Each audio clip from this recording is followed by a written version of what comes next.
Baik, pada kesempatan kali ini saya akan membahas tentang tema kepedulian, menindaklanjuti ayat yang dibaca Ustadz Ghafur tadi. Haji tadi ya, tentang haji tadi ya. Ustadz Ghafur membacakan ayat Al-Quran, namun kita sudah dapat pengumuman kalau jamaah haji Indonesia tidak diberangkatkan tahun ini.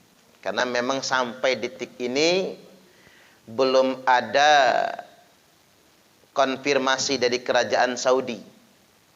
Indonesia termasuk negara yang masih disuspend. Jadi nggak boleh masuk Saudi. Artinya kita nggak punya persiapan kalau nggak ada kejelasan macam begini. Karena faktor masa pandemi ini. Cuman bukan itu yang mau kita diskusikan. Apalagi saya bukan kapasitasnya di sana. Tapi yang ingin saya tegaskan hari ini adalah saya terinspirasi dengan pernyataan orang bijak. Orang kaya bolak-balik umrah, haji dengan alasan rindu rumah Allah. Padahal Allah lebih rindu dengan orang kaya yang berbagi dengan fakir miskin. Nah, ini yang harus kita garis bawahi. Kadang-kadang haji dan umrah ini sudah jadi pelesiran. Makanya Allah kasih kita pelajaran. Oke, kata Allah, tak pending kalian berangkat ke tanah suci. Yang lagi demen-demen umrah dan selfie depan Ka'bah, stop dulu. Yang ngebet betul naik haji biar pulang nanti dipanggil Pak Haji, Bu Hajah, stop dulu. Allah pending itu semua. Karena ada yang salah dalam niat ini. Ada yang salah dalam proses ini. Allah kasih corona. Covid ini kan bagian dari ujian dari Allah. Agar kita mawas diri.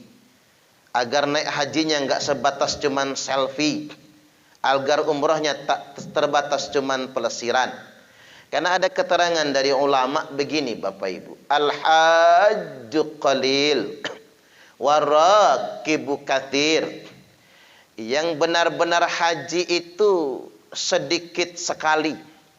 Yang banyak itu yang cuman pelesiran, jalan-jalan saja. Ini pernyataan yang sungguh luar biasa. Ternyata yang banyak itu yang pelesiran. Walaupun masih mending pelesirannya ke Mekah daripada pelesirannya ke Hong Kong, daripada pelesirannya ke Eropa, duit banyak habis, kadang penglihatan banyak. Sama kayak pelesiran ke Bali, Pak. Banyak yang mulus-mulus. Makanya ada bapak-bapak ngomong, nyesel pelesiran ke Bali. Ngapa nyesel, Pak? Kalau tahu begitu nggak bawa istri saya, kata dia. Nyesel bawa istri ternyata dia itu. Baik, Bapak Ibu rahimakumullah. Jadi haji sekarang ini memang belakangan terdistorsi oleh salahnya niat. Makanya ada orang yang mengatakan banyak hajinya haji tomat. Berangkatnya tobat, pulangnya kumat. Artinya memang tidak ada konsistensi dalam perilaku. Bahkan begini Pak, ada orang yang ngungkapin, tapi bukan survei ini, bukan. Ada yang mengungkapkan kok rata-rata koruptor itu 90% sudah pernah naik haji. Iya juga ya Pak. Artinya memang ini ada masalah ini. Dengan haji ini ada masalah. Makanya Allah Subhanahu wa taala berikan peringatan yang sedemikian rupa. Nah, saya ingin sampaikan bahwasanya dulu ada sebuah kisah nyata ini di zaman tabi'in. Jadi enggak jadi berangkat haji. Tapi hajinya sudah diterima oleh Allah. Kisah nyatanya ini banyak ditulis dalam hikayat-hikayat para salaf. Dan ini kisah yang bersanad. Artinya bukan semacam dongeng, tapi benar-benar terjadi. Ulama yang menceritakannya ulama terkenal namanya Abdullah bin Al-Mubarak atau Abdullah Al-Mubarak. Ini ulama tabi'in. Jadi belajarnya sama sahabat Nabi. Jadi dia naik haji, Bapak Ibu. Pas habis tawaf umroh, habis umroh haji, umroh wajib, berarti dia hajinya haji tamattu', bukan haji Nabi, bukan haji ifrat, tapi beliau melakukan haji tamattu'. Umroh dulu, baru kemudian haji. Habis umroh dia ngantuk, tertidur di Masjidil Haram. Pas tertidur mimpi didatangi dua orang. Dua orang ini bertanya, "Syekh, ada berapa yang naik haji tahun ini?" Kata si ulama ini, kira-kira 300.000 orang. "Loh, kalian siapa?" Kata dua orang ini, "Kami malaikat." Kebetulan, kata dia, saya mau tanya, dari 300.000 orang ini kira-kira nih yang sudah diterima hajinya orang berapa? Malaikat mengatakan dari 300.000 orang ini tidak ada satu pun yang diterima hajinya, belum diterima hajinya, termasuk Anda. Oh, sedih bukan main dia. Belum diterima haji, tapi wajar kan? Haji puncak belum juga. Maka terbangun dia dari tidurnya, murung menunaikan ibadah hajinya. Sampai puncak haji dia murung bukan main. Orang bertanya mengapa dia tampak sedih, tapi dia tidak menceritakannya. Selesai tawaf ifadah puncak haji, selesai tahallul kubra, esoknya dia tertidur lagi di Masjidil Haram. Kemudian ketemu dua malaikat yang kemarin, "Syekh, bergembiralah.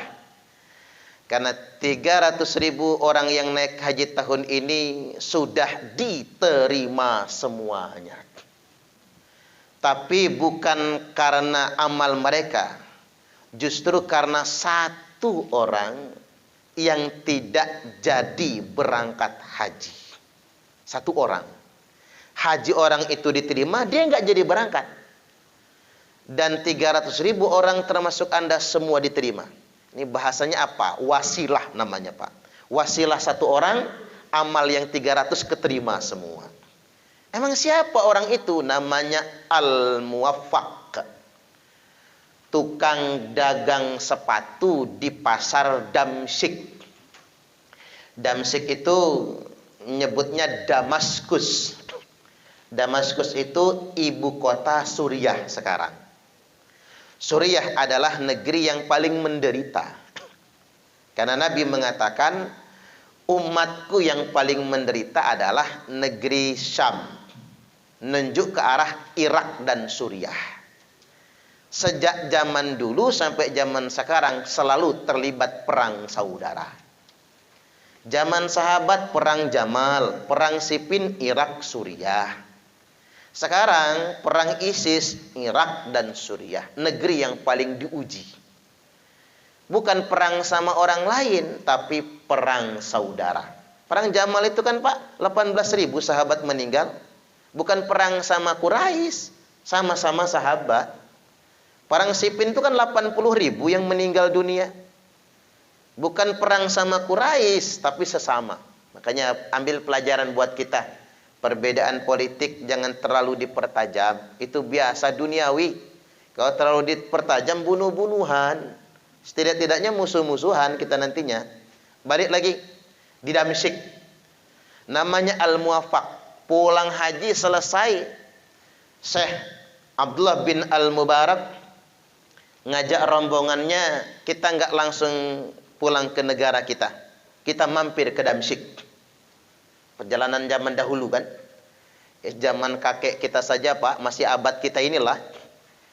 Zaman kakek saya itu naik haji pakai kapal laut. Jadi butuh waktu berangkat, pulang, diam di sana mungkin 6 bulan paling cepat. Maka ada sejarah memakamkan jenazah di tengah laut. Jadi dengan dikasih pemberatan. Jadi karena memang belum nyampe Mekah sudah mati. Atau pulang belum nyampe Indonesia sudah mati duluan, mati tengah laut. Ya nggak bisa disimpan di kapal, busuk bangkainya. Maka dimakamkan di tengah laut. Nah, zaman dulu juga begitu. Jadi memang masa-masa sulit. Sekarang kita sudah pakai pesawat terbang. Mampir ke Damsyik, dicari di pasar Damsyik. Ada nggak tukang dagang sepatu? Di pasar Damsyik yang bernama Al-Muwafaq. Wih, ada kata orang. Datang Al-Muwafaq kaget, didatangi ulama terkenal. Abdullah bin Al-Mubarak kan terkenal sekali, masyhur sebagai ulama. Ini ulama sowan ke rumahnya. Dia cuman pedagang sepatu. Kata dalam dialognya, kata Syekh Abdullah bin Al-Mubarak, apa sih amal kamu? Kamu kan nggak jadi berangkat haji, tapi hajimu diterima oleh Allah Ta'ala. Dan kemudian gara-gara kamu kami semua haji diterima. Kata Al-Muwafaq, saya ini mau berangkat haji, sudah nabung lama. Cuman kasusnya begini, istri saya kan hamil, lagi ngidam. Pas tetangga depan rumah kami itu masak daging unta, baunya itu semriwing sampai ke rumah kami. Maka istri saya karena ngidam dimintakan ke tetangga depan. Ya dibela-belain ke depan. Saya tanya, Bu, ibu masak daging unta? Ya, kata yang punya rumah. Istri saya tuh hamil, bagi dikit saja. Ngobatin rasa ngidam kepengennya. Kata ibu itu, maaf mas, yang kami masak halal buat kami, haram untuk kalian. Loh kok bisa? Karena yang saya masak itu bukan unta sembelihan, tapi yang saya masak adalah unta bangkai. Unta orang mati. Pas mau dikubur, saya ambil dulu, kata dia, beberapa potongan dagingnya. Ini yang saya bawa pulang dan saya masak. Loh, bukankah Allah mengharamkan bangkai? Ngapain Anda makan bangkai? Karena kata dia, saya dan 3 anak yatim saya sudah 3 hari 3 malam gak makan apa-apa. Allah menghalalkan bangkai bagi yang kelaparan, dan Allah mengharamkan bagi kalian yang kenyang. Ternyata janda dengan 3 anak yatimnya. Ini yang saya bawa itu, si Rehan itu 3 anak yatim, ibunya janda, masih muda, cantik pula. Ada yang mau tanggung jawab nggak Pak? Manajer lah yang tanggung jawab ya. Kemudian itu Andin ya. Rehan itu bedanya laki semua bersaudaranya. Nah kalau Andin ini cewek semua ya, ya nak ya. Ada 1 yang laki ya. Juga sama, janda juga, 3 anak yatimnya. Cantik juga ibu mamahnya itu ya. Subhanallah. Jadi balik lagi, janda dengan 3 anak yatimnya. Nangis Al-Muwafaq pulang ke rumah. Mengapa ya Allah selama ini saya nggak tahu ada janda di depan rumah saya. Kalau kita mah ada janda depan rumah cepet betul taunya Pak. Pengen ngepekin janda soalnya. Ini masalahnya kok dia nggak tahu gitu. Sudah selama itu dan sampai kelaparan 3 hari. Istrinya yang ngidam nanya, mana daging untanya? Nggak jadi, kata dia. Kita yang dosa, kata Al-Muwafaq. Ngapa sih ada janda kita abaikan? 3 anak yatim tidak pernah kita santuni. Sampai 3 hari mereka nggak makan, kita nggak peduli. Maka diambil semua ongkos naik hajinya, dibawa ke depan rumahnya buat janda dan anak yatim tadi. Kemana lagi saya naik haji kalau bukan ke depan rumah saya sendiri? Nanti sajalah haji bisa tahun depan, kata Al-Muwafaq. Yang penting ini tanggung jawab kita. Gara-gara itu Al-Muwafaq hajinya diterima. Gara-gara dia semua orang pun ikut diterima, walaupun dia nggak jadi naik haji. Subhanallah. Walaupun ya Pak, jangan salah, nanti ada yang salah kaprah. Ini kan bukan hadis kan, cuman hikayat, kisah tapi nyata. Nanti bapak-bapak jadiin dalil, ongkos naik hajinya ditarik, nggak jadi naik haji. Ngapa Pak? Sibuk keliling nyariin janda misalnya. Bukan itu maksud saya. Jadi kesangkut di kaki janda akhirnya, batal naik hajinya. Artinya daripada orang Indonesia ini ribut, pepesan kosong lah. ngeributin ngapa nggak bisa naik haji, kan pepesan kosong itu sebetulnya. Ngapain diributkan? Daripada ribut kayak gitu, yuk ini jadiin inspirasi. Kalau niat kita memang sudah mantap, tujuannya lillah karena Allah Ta'ala, masalah berangkatnya nanti ya biqodratillah, sesuai dengan kehendak Allah Ta'ala. Dan kalaupun mati belum berangkat, niat kita sudah dicatat. Dan mudah-mudahan sudah ditetapkan haji, begitu bangkit di hari kiamat nanti, ternyata kita sudah dianggap menunaikan ibadah haji. Ketika dikonfirmasi ke Allah, karena kamu sudah daftar haji, kata Allah. Enggak apa-apa, kamu belum berangkat haji, tapi niatmu sudah dicatat. Inilah yang dimaksud dengan innamal a'malu binniyat. Segala amal itu tergantung pada niatnya. Maka azamkan diri kita untuk niat berangkat haji. Termasuk bapak-bapak, ibu-ibu yang kepengen banget tuh berangkat haji, biar dicatat azamnya, ya nabung lah. Saya dulu kan nggak kepengen, Pak. Haji masih muda itu nggak kepengen. Bayangan saya kalau haji itu sudah tua, nggak lama pulang haji mati gitu. Bayangan saya. Terus masuk surga gitu. Itu gara-gara semangatnya naik haji itu kan gara-gara ada penceramah, ya guru saya sendiri yang ceramah. Modal naik haji itu cuma 3. Sehat badannya, cukup ongkosnya, ada niatnya. Ya iyalah, pikir saya. Dari dulu juga begitu. Sehat badan, cukup ongkos, ada niat. Cuman kata dia, yang 2 punya Allah, yang 1 punya kita. Sehat badan Allah yang kasih, minta. Rezeki cukup ongkos Allah yang beri, minta juga. Yang punya kita cuma 1, niat saja. Nah ini keren pikir saya. Bisa naik haji cuma niat doang. Gimana cara niatnya? Buka tabungan haji. Karena saya ingin buktikan, Pak. Langsung buka tabungan haji hari Senin di Bank BNI. Habis buka tabungan haji, sesuai dengan kata beliau, nanti kalau sudah buka tabungan berapapun duitnya, nanti rezeki Allah yang kasih. Azam niat. Saya tahajud, besok ya Allah saya mau berangkat ke bank, mau buka tabungan, saya ingin buktikan kata guru saya itu. Benar nggak ada rezekinya. Waktu itu saya masih ngontrak, Pak. Masih ngontrak, kendaraan juga punyanya cuman motor. Motor juga saya dikasih bea cukai, karena saya ngisi pengajian rutin di bea cukai. Naik bis kota panjang, bis yang oranye dulu ya. Naik bis itu, kemudian karena sering terlambatnya dikasihlah motor saya, itu ceritanya. Tapi saya ingin azam membuktikan itu. Begitu daftar hari Senin, 3 hari kemudian ada telepon. Pengusaha tambak, tinggalnya di Jakarta, tapi ngaji sama saya memang. Ustadz itu sudah berangkat haji belum ya? Ya belum lah kata saya. Ya kalau mau ngongkosin nggak apa-apa. Gini aja kata dia, Ustadz buat rekening, saya yang nyicil. Alhamdulillah, pucuk dicinta ulang pun tiba. Senin kemarin Pak Haji saya buka rekening, kata saya. Jenengan sudah telepon hari ini. Ya sudah, pas betul kata dia. Sini nomor rekeningnya, biar saya yang transfer. Nyicil tapi kata dia, udah cukup, nanti porsinya ngambil porsi. Waktu itu porsi 20 juta Pak. Saya kirim, seminggu kemudian, berarti 10 hari setelah saya buka tabungan itu. Rabu depannya dia telepon lagi. Ustadz, mohon maaf ini. Kemarin itu saya belum musyawarah sama istri.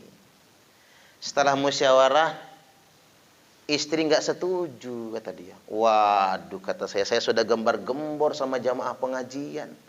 Malah nggak jadi. Jangan ngambek dulu, kata dia. Istri saya nggak setuju kalau dicicil.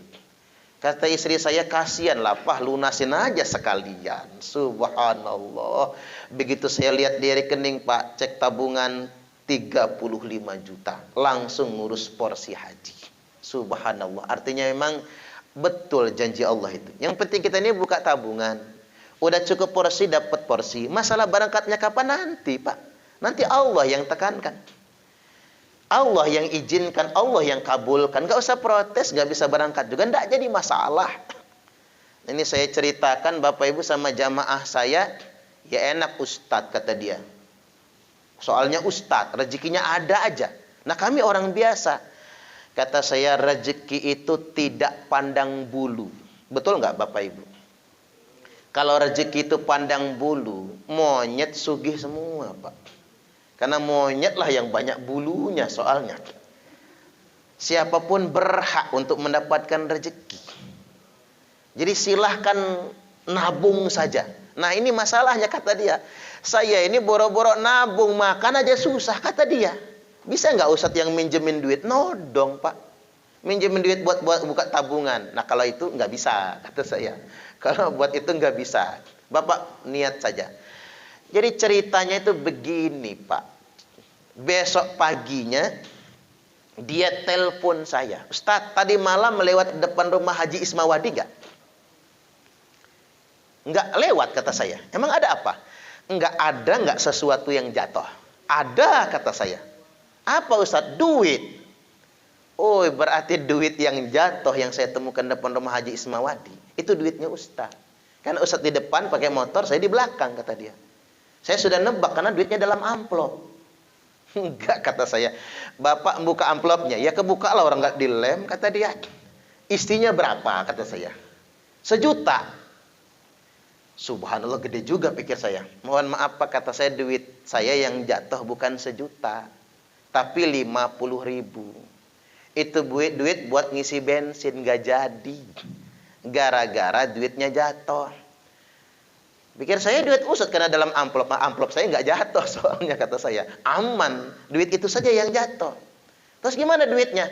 Tunggu sampai 3 bulan. Dengar-dengar ada nggak yang mencarinya? Tapi jangan diumumkan di masjid. Nanti banyak yang ngaku. Duit siapa yang hilang 1 juta dalam amplop, rame yang datang. Bingung mau dibagi sama siapa tuh duit. Tunggu 3 bulan, setelah 3 bulan dia telepon. Saking amanah orang ya Bapak Ibu. Ustadz duit kemarin masih ada. Sini kata saya bawa ke rumah, kita bagi 2. Subhanallah. Nurut juga nih orang. Bawa ke rumah Pak. Kata saya Pak duit ini dibagi 2. 500 buat Bapak, 500 buat istri Bapak. Sesuai dengan obrolan saya sama saya 3 bulan yang lalu. Daftarlah haji. Bukan daftar haji, bukalah tabungan haji. Dia buka tabungan haji suami istri Bapak Ibu. Habis itu singkat cerita rezekinya lancar. Maka kemudian sudah berangkat haji, berangkat tahun 2017 kemarin. Subhanallah. Makanya yang pengen betul naik haji, cobalah buka tabungan haji minimal. Ya kalau buat nabung juga nggak ada duitnya, saya doakan pulang dari sini ketemu amplop di jalan semua. Nggak tahu duitnya siapa lah itu. Balik lagi, jangan ribut masalah niat, jangan ribut masalah bisa berangkat atau tidak. Saya kembali ke awal itu Bapak Ibu. Orang kaya bolak-balik umroh dengan alasan rindu rumah Allah. Padahal Allah lebih rindu dengan orang kaya yang berbagi dengan fakir miskin. Jadi benang merahnya itu. Al-Muwafaq hajinya diterima gara-gara kepeduliannya dengan janda, kepeduliannya dengan anak-anak yatim. Ini yang terpenting. Karena begini zaman sekarang, dikit lagi nanti kita ada tanya jawab. Saya ingin tegaskan Bapak Ibu, kita kadang-kadang khilaf, terjebak pada berlomba-lomba, berebut, alhaakumut takatsur, berlomba-lomba, bermegah-megahan telah melalaikan kalian semua. Hatta zurtumul maqabir, sampai kalian dijejalkan dalam kubur. Kompetitif. Kita ini mengapa haus dengan dunia? Kurang saja gaji berapapun, kurang saja tabungan berapapun, karena hidupnya cenderung kompetitif, berlomba akan dunia. Pamer, alhaakumut takatsur. Saya tidak salahkan Pak, ada artis beli mobil banyak betul, dengan harga yang mahal-mahal. Duit-duit dia, tapi yang salah dia pamer. Di tengah kondisi yang sulit seperti ini. Ada artis beli bathtub sampai 3 miliar. Subhanallah. Sedangkan kita mandi cuma pakai bak ember doang. Nah dia pakai bathtub yang 3 miliar. Silahkan duit-duit dia, mau-maunya dia. Tapi yang salah mengapa dia pamerkan? Ada yang nginep di hotel semalam sampai 150 juta, 300 juta. Silahkan duit-duit dia. Tapi apa gunanya dipamerkan? Jangan memamerkan perut kenyang di samping orang yang lapar. Jangan pamer kesehatan di dekat orang yang sakit. Jangan pamer kekayaan di tengah-tengah orang miskin. Jangan pamer kemesraan dekat orang jomblo. Setuju nggak kira-kira? Ini mohon maaf yang jomblo-jomblo ya. Makanya bapak-bapak sama bini jangan mesra banget kalau depan orang jomblo, itu sakit hatinya. Sakitnya tuh di sini ya. Rasanya nggak enak. Karena memang ini bahaya sekali ketika kita hidup pamer-pameran. Apalagi hidupnya panas-panasan. Yang terpenting sekarang ini adalah bagaimana kepedulian kita dengan sesama. Makanya Syekh Abdul Qadir Al-Jailani berkata, orang kaya sesuap nasi yang engkau masukkan ke dalam perut orang yang lapar itu lebih baik daripada membangun 1000 masjid. Coba kita lihat Pak, masjid itu kan cenderung udah kompetitif sekarang, berlomba mempermewahnya. Sayang betul ya, duit beratus juta, bermiliar-miliar kas masjid, cuman bangun fisik masjid. Sayang banget menurut saya. Walaupun ya tidak ada yang sia-sia. Yang bikin sayang tuh keramik udah bagus. Karena trennya bukan keramik tapi granit, congkel ganti granit. Kan sayang. Gimana dulu zaman Nabi lantainya cuman dari pasir. Sekarang kok kita ini merasa congkel keramik ganti granit. Granitnya warna polos, ada yang model baru. Yang punya motifnya congkel lagi ganti motif baru.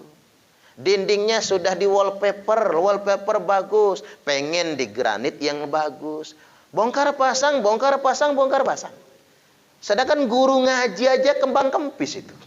Coba kata saya, uang kas masjid ini kan uang jamaah. Buat kesejahteraan guru ngaji, bagus itu. Buat anak-anak TPA yang yatim-yatim ini. Kita nih jangan sampai kehilangan dimensi populisnya. Dimensi kepedulian sosialnya. Karena begini, Nabi sudah ingatkan itu, la taqumus sa'ah hatta yatabahan nasu fil masajid. Tidak terjadi hari kiamat kata Nabi, sehingganya manusia itu berlomba-lomba mempermewah masjid. Tuh Nabi sindir kita Pak. Nabi nggak suka sebetulnya kalau kita ini hanya fokus kepada mempermewah masjid. Tapi yang terpenting itu memakmurkan masjid, dan bisa nggak masjid itu punya efek sosial. Bagaimana masjid mensejahterakan lingkungan, mengatasi fakir miskin, mengatasi anak yatim. Luar biasa. Kita tuh punya gerakan serbu Pak. Gerakan sedekah 1000 sehari. Berbasis majelis taklim. Gerakan serbu kita itu. 4 program kita itu. Dan itu bikin saya bahagia. 1 program konsumtif namanya. Program konsumtif ini lansia-lansia yang oleh anaknya itu nggak diurus lagi. Nah, kita kasih santunan konsumtif, baik berupa makanan, sembako, maupun uang tunai. Untuk dia jajan, untuk dia berobat. Termasuk yang sakit-sakit, termasuk darurat operasi. Yang kemarin yang tumor perut ya, kita operasi, perawatan sekian bulan, kemudian meninggal dunia. Meninggalnya ajal. Kemudian ada program produktif, itu modal usaha. Walaupun modal usaha ini untuk tahun ini lagi dipending oleh kita. Karena rata-rata apa fakir miskin yang kita modali usahanya bangkrut semua. Kenapa bangkrut? Orang nggak bisa dagang, kita kasih modal dagang, ya bangkrut lah. Karena ngapa? Jualan seminggu nggak laku, lakunya dikit langsung melempem. Karena bukan mental pedagang kan. Akhirnya mubadir begitu saja. Tapi nggak ada yang mubadir lah. Kita sudah berupaya. Yang nomor 3 itu ada program kualitatif. Biaya sekolah, nah ini kayak anak-anak yatim binaan kita itu banyak Pak, ada ratusan kita. Anak yatim binaan kita, sampai itu Raihan itu kakaknya itu kuliah di ITERA, dibiayai pakai gerakan serbu. Kakaknya Raihan itu yang paling tua. Walaupun dia bukan anak yatim lagi karena sudah dewasa kan, tapi kita ingin begini, nanti dia lulus ITERA, dia dapat pekerjaan, mungkin di PLN juga misalnya kan bekerjanya, nanti dia bisa mensejahterakan adik-adiknya. Mensejahterakan ibunya yang janda. Itu program kualitatif kita. Banyak anak-anak yatim yang kita sekolahkan Bapak Ibu rahimakumullah. Baik mulai dari SD sampai perguruan tinggi. Tapi perguruan tinggi kita seleksi yang mampu. Walaupun kita usahakan dulu mereka dapat bidik misi. Yang nomor 4 ada program kuantitatif namanya bedah rumah. Alhamdulillah Pak, kita sudah bedah rumah sampai hari ini sudah 10 rumah. Jadilah itu. Jadi hampir setiap bulan kita bedah rumah. Ya Pak Yuli juga gabung di gerakan serbu. Tiap bulan beliau juga ngirim di Gerakan Serbu. Nah ini malam minggu besok kita akan peresmian bedah rumah yang di Natar. Rumah guru ngaji. Rumah-rumah yang sudah mau ambruk gitu ya. Atau dia sudah terusir dari tempatnya. Nah ini dimensi kepedulian sosial. Ini passion saya banget rasanya. Karena saya dulu ditegur, Ustadz, agama itu bukan di mimbar. Tapi agama itu ada di tengah-tengah masyarakat yang lemah. Tapi pikir iya juga ya Pak. Kalau saya cuma dari mimbar ke mimbar ceramah dan khutbah, cuma dari panggung ke panggung diundang ceramah, pulang ceramah pasti disangoni. Nah ini Jumat Pak. Nanti habis khutbah Jumat, khutbah zaman Nabi, zaman sahabat nggak ada yang nyangoni, nggak ada yang ngamplopin. Khutbah sekarang di Bandar Lampung keren, habis khutbah langsung slip masuk. Ini pulang ceramah dari sini nih pasti disangoni kan? Subhanallah. Pasti disangoni, enggak disangoni, nanti ada yang nganter ke rumah. Pasti itu, enggak mungkin enggak kan? Artinya sedemikian rupa. Saya kadang-kadang begini mikirnya, Pak. Apa pahala saya itu sudah habis di sini ya? Saya kadang-kadang mikirnya begitu. Habis turun mimbar disamplopin, habis ceramah disangoni. Kadang-kadang niat jadi rusak, Pak. Begitu pulang ceramah kok nggak disangoni? Kita dari tanda tanya kan, apa lupa panitia itu ya? Mulai nunggu WhatsApp-nya, ada WA-nya nggak ya? Ngingetin. Mohon maaf Pak Ustadz, ada yang lupa. Nah mulai rusak akidah. Makanya jihad sebenarnya penceramah, bukan pas ceramahnya, bukan. Jihad sebenarnya pendakwah zaman sekarang bukan dakwahnya Pak. Jihad sebenarnya saat panitia lupa ngamplopin. Nah, itulah jihad yang sebenarnya itu. Subhanallah. Apalagi kita jadi dai nasional, Pak. Udah terkenal nasional. 30 juta nggak dateng nggak kalau nggak 30 juta. Artinya sekali dia ceramah, kita mau berapa bulan gajian kan itu? Subhanallah. Artinya itu bukan dakwah sesungguhnya. Dakwah ada di tengah-tengah masyarakat yang lemah. Makanya ada kasus saya pernah diundang ceramah ke Lampung Timur. Sampai di situ kok penceramahnya bukan saya. Kata saya, ini saya ada undangannya. Oh maaf Pak Ustadz, kata dia, ini ngundang kiainya double. Yang ngundang kiai di sini ketua panitia, yang ngundang Ustadz kepala desa kami. Mana kadesnya? Kadesnya kabur, nggak tanggung jawab. Gini aja kata saya Pak, ceramahnya 2, setengah jam. Oh nggak enak dong kata dia, kami nyiapin amplop cuman 1. Nah 1 beli di warung kata saya. Kata dia, nggak enak Ustadz, sudah segitulah isinya, nggak bisa dibagi, guyonnya begitu ya Pak. Kata saya gini saja, yang disangoni kiai yang dari metro, nggak apa-apa. Saya yang penting sudah datang, kultum dikit jadilah. Waduh, kami nggak izin sama yang di metro, karena beliau sudah sepuh, nanti beliau tersinggung. Nggak ngomong kalau penceramahnya 2. Iya juga Pak, karena yang dari metro itu Kiai Samsudin Thohir. Ya guru saya juga lah, senior ya. Jadi saya nggak enak, ya sudah gini aja. Saya izin pamit duluan kata saya. Nggak apa-apa, melipir pulang. Sepanjang jalan ngitung. Mana dulu jalannya jelek Sutami itu kan Pak ya. Melipir pulang, mana bensin sekian. Jalan rusak, supir sekian, makan sekian. Nah, ikhlas, belajar ikhlas. Sampai Bandar Lampung istirahat, malam ceramah di masjid di Jalan Antasari. Ceramah sampai jam 11 malam karena molor waktunya. Pulang ceramah lupa disangoni sama panitia itu. Saya duduk di kasur, dosa apalah saya ini ya. Ke Lampung Timur nggak jadi ceramah. Ceramah di Antasari nggak disangoni. Sampai besok pagi panitia nggak inget juga. Sampai detik ini nggak inget Pak panitia itu ya. Allahu Akbar. Tapi disitulah saya belajar keikhlasan. Benar cemesan tadi. Agama bukan di panggung ceramah. Dakwah sebenarnya bukan di mimbar. Tapi dakwah yang sebenarnya ada pada masyarakat yang lemah. Jangan sampai umat Islam ini hilang populismenya, hilang kepedulian sosialnya. Mari kita senantiasa semampu kita peduli dengan sesama kita. Insya Allah. Wallahu fi aunil abdi ma kana al abdu fi auni akhihi. Allah akan terus menolong hambanya selama hambanya mau menolong saudaranya sendiri. Sampai di sini saja kita buka tanya jawab. Saya silakan Pak. Saya di sini aja ya nggak apa-apa. Siap Ustaz. Baik, terima kasih Ustaz atas ceramah doanya. Baik, kepada Bapak Ibu yang ingin bertanya, mungkin terkait dengan materi yang sudah disampaikan oleh Pak Ustadz tadi atau di luar materi, boleh ya Ustadz di Ya boleh, luar boleh. materi ya. Boleh. Dari ibu-ibu dulu atau bapak-bapaknya mungkin ada. Mungkin yang masih single, bapaknya mau nanya kali, ayo, ada nggak? Mbak Yeni, siap.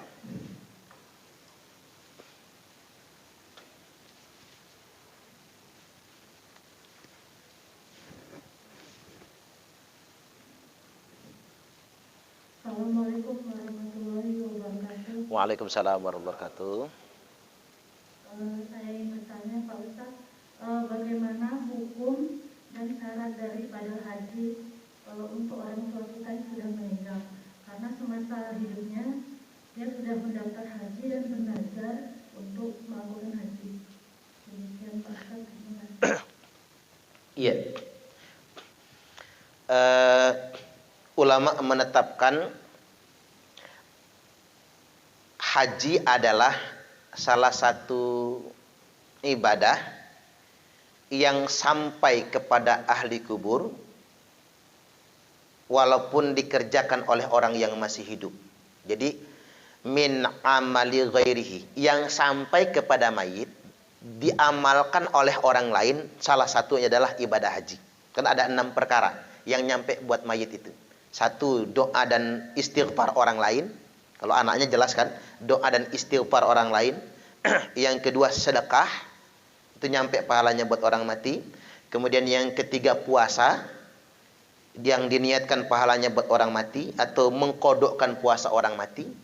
Nomor 4, sholat. Ulama Ahlus Sunnah wal Jamaah sepakat, sholat bisa diniatkan untuk orang mati. Bukan sholat jenazah, sholat biasa. Didoakan untuk orang mati pahalanya. Kemudian yang kelima, haji dan kurban. Jadi haji itu bisa diniatkan untuk orang mati, bisa dalam bentuk badal, ya, bisa dalam bentuk hadiah pahala. Kalau badal berarti kan dia belum pernah haji, kan begitu. Kalau hadiah pahala, haji-haji yang berikutnya. Kemudian yang keenam, qiraatul Quran, membaca Al-Quran. Nah, terkait dengan haji ini bagaimana ketentuannya? Orang yang membadalkan haji, syaratnya harus sudah haji. Itu syaratnya. Orang yang membadalkan haji adalah orang yang sudah haji. Karena ada kisah tentang hajinya Subrumah, ya. Ada seseorang yang niat haji atas nama Subrumah. Labbaik Allahumma an Subrumah.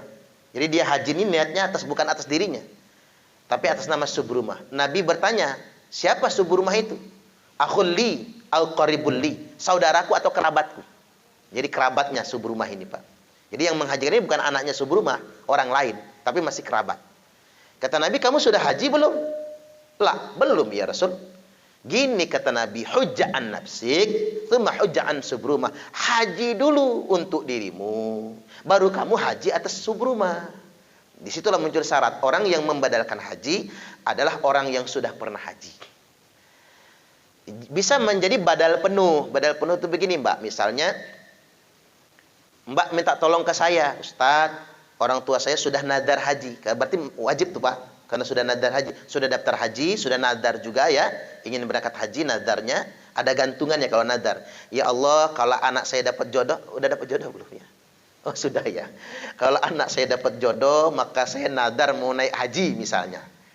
Itu namanya nadar kan? Dapat betul jodoh anaknya, nadar tuh. Maka wajib menunaikan ibadah hajinya. Cuman karena anak-anaknya ini belum ada yang berangkat haji gitu, maka minta tolong ke orang. Misalnya minta tolong ke saya, Ustadz, berangkatkan bapak saya haji. Badalkan. Ini ongkos ONH-nya, ini uang jasanya. Harus ada ujrohnya, Pak, Mbak. Kalau nyuruh orang lain, ini ujrohnya. Agar orang ikhlas kan, ini ujrohnya. Terserah kita sepakatnya berapa ujrohnya. Ada yang begini, udah saya nggak dapat ujroh nggak apa-apa. Yang penting saya bisa berangkat haji lagi. Misalnya kan begitu ya. Nggak masalah kalau akadnya begitu. Tapi kalau kita kasih ongkosnya berapa misalnya? Hasil keputusan presiden 35 juta misalnya. 35 juta ditambahkan juga ujrohnya. Atau kalau kita ngambil badal plus, haji plus, ya sesuai dengan harga haji plus. Misalnya berapa? 200 juta misalnya Pak, haji plus umpama begitu. Atau dalam bentuk yang lain, minta tolong kepada orang yang sudah mukim di Mekah. Ada lagi yang model kedua.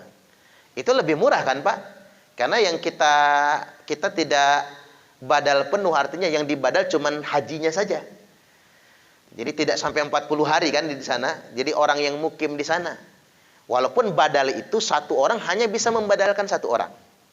Jadi satu orang nggak bisa membadalkan 10 orang. Hanya untuk satu orang. Jasanya kita sepakati. Tolong badalkan bapak saya, kami harus bayar jasa berapa?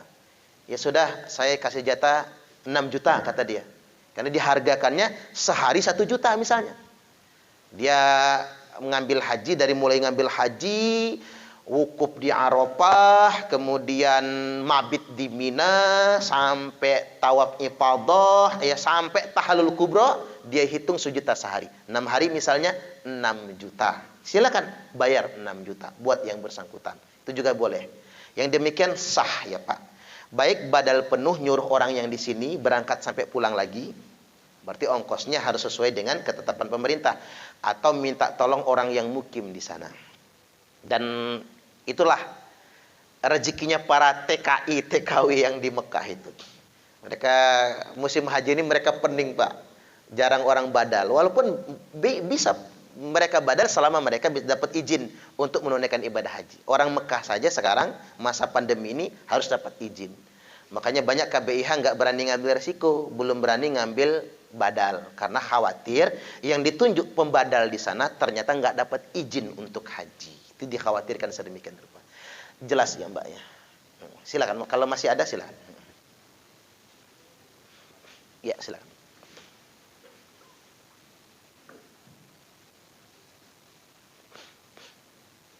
Assalamualaikum warahmatullahi wabarakatuh. Assalamualaikum warahmatullahi wabarakatuh.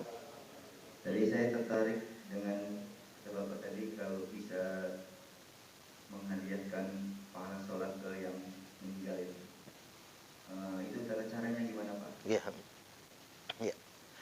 Ya, dalam muqaddimah Sahih Muslim halaman 16 itu ada sahabat bertanya, "Ya Rasulullah, innahu kana li abawan." Aku ini punya kedua orang tua. Ubarrihuma fi hali hayatihima. Saat orang tuaku masih hidup, aku berbakti. Wa kaifa bibirrihima ba'da mautihima. Tapi bagaimana ya Rasul cara aku berbakti kepada kedua orang tuaku setelah keduanya wafat? Gimana cara berbaktinya?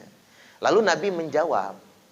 Di situ antaranya ada 3. Kata Nabi, antusholliyallahuma ma'a sholatika. Engkau sholat, kata Nabi.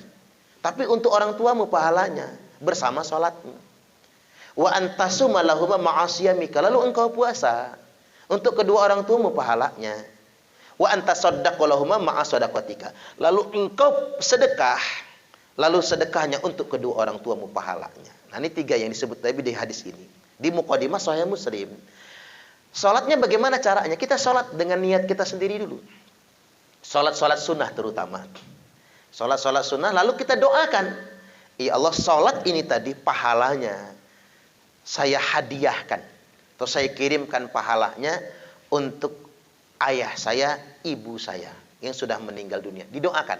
Puasa juga begitu. Kita puasa hari Senin atau Kamis misalnya. Lalu kita berdoa, ya Allah puasa saya hari ini pahalanya buat orang tua saya yang sudah wafat meninggal dunia.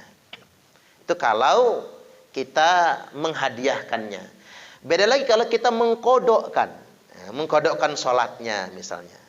Kalau kita mengkodokkan sholatnya, kita niat kodokan dulu. Sholli fardhu zuhri arba'a raka'atin mustaqbilal qiblati. Adaannya ganti kodokan. Kodokan lillahi ta'ala. Habis sholat kita doakan, ya Allah, kodok sholat saya tadi, mengkodokkan sholat orang tua saya yang sudah wafat meninggal dunia. Kalau di tradisi pondok ada begini, nggak populer karena tidak dipopulerkan Pak. Tapi bukan berarti nggak populer ini salah. Bukan berarti bid'ah, itu sunnah hukumnya. Makanya banyak anak nggak sanggup mengkodokkan. Makanya anak sekedar mendoakannya saja. Tapi bukan berarti mengkodokkan itu salah. Jadi caranya dengan didoakan. Termasuk baca Quran. Baca Quran itu nyampe ke orang tua pahalanya kalau didoakan. Ya Allah, saya bacaan Quran saya ini pahalanya untuk ayah saya sudah meninggal dunia. Kecuali baca Qurannya di samping kubur. Kalau Bapak Ibu membaca Quran di samping kubur, enggak usah didoakan, enggak usah diniatkan sampai pahalanya. Tapi kalau bacanya di rumah harus diniatkan, harus didoakan. Pakai bahasa kita aja enggak apa-apa doanya. Ya Allah, pahala bacaan Yasin ini buat bapak saya. Nyampe karena kesepakatan 4 madhab itu, enggak ada perselisihan. Tapi kalau dikubur nggak diniatkan juga nggak apa-apa. Makanya kalau ziarah kubur kata Imam Hambali, minimal bacalah Al-Ikhlas 11 kali, minimal 11 kali. Jangan lupa. Maka ahli kubur akan terima kasih sama kita. Ini memang nggak ada mantu ziarah kubur mertua. Bukannya baca Al-Ikhlas, bukannya baca Fatihah, cuman babat rumput pakai arit. Habis itu pulang.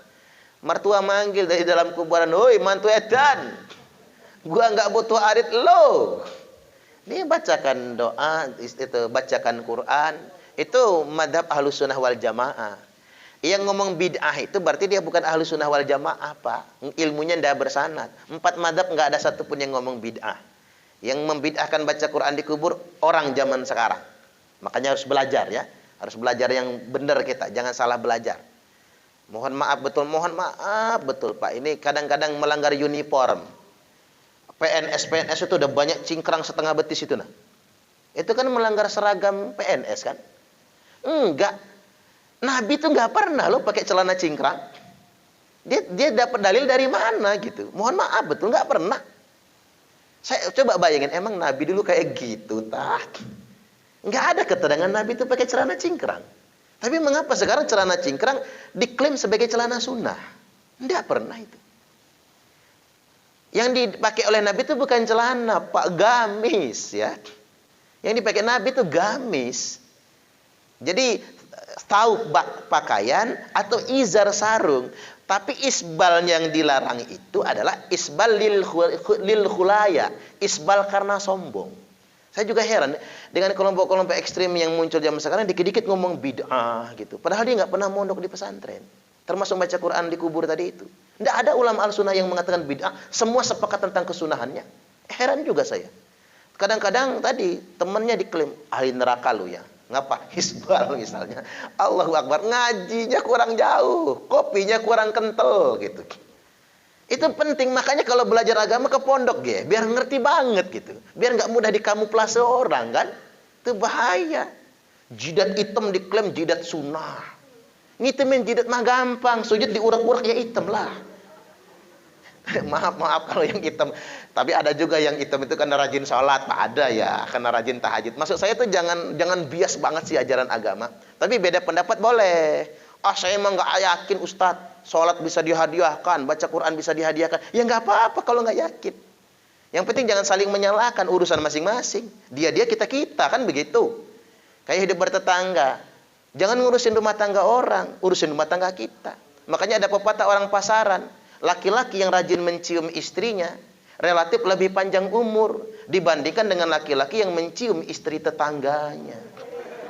Setuju nggak kira-kira? Allah, ya, lanjut silakan.